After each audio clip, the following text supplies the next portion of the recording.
exactly would say that. If you look at, I think, the very next one, yeah, assume that the sample is random and is representative of population. A random sample of 500 students. I mean, really, they're usually in the wording, so it's kind of, it would have been nice if they said a random sample when you have to show it's a random sample, but you just assume that. All right, so this, we need to also show that one of two things is true. Well, sorry, I just wrote the answer here. 44. It needs to show that either n is greater than or equal to 30.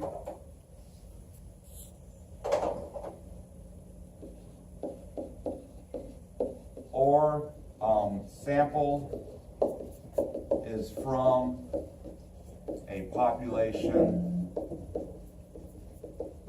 that is normally distributed.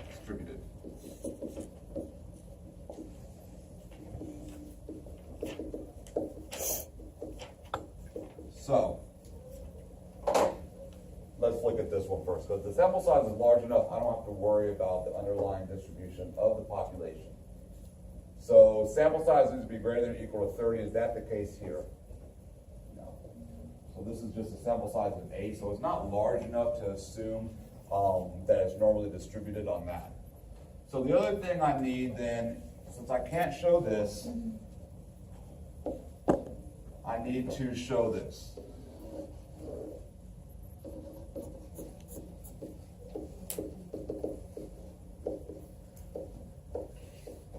If it's less than 30, they could come right out and say, this sample is from a population that is normally distributed. Boom, that'd be it. That'd be all I need to see.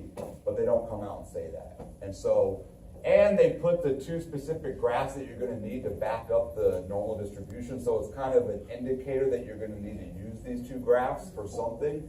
And that's what these two graphs are used for. So when the sample size is small and you can't confirm the distribution of the population, then you need to use the two graphs to show that the population can be approximately normally, well, is approximately normally distributed.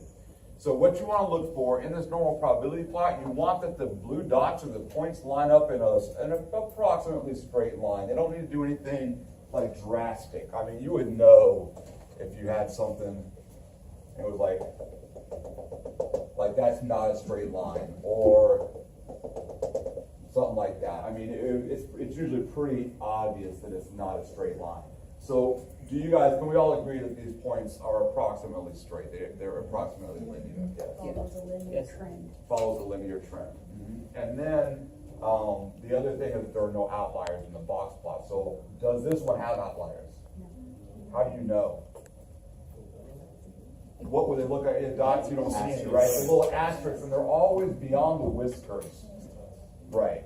Good. So that's it. So because the normal probability plot is approximately linear or follows a linear trend, and there are no outliers in the box plot, then now we can assume the population is normally distributed. So now we have that backup to show that the sample is from a population that's normally distributed. So I'm just going to put that in a little bit more words. So since the normal probability, probability plot is approximately normal, or I'm sorry, linear, and the box plot has no outliers,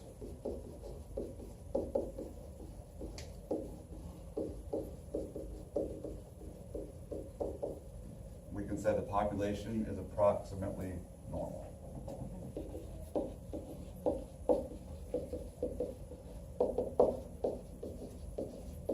Or you can say it's approximately normally distributed. I'm just going to say normal.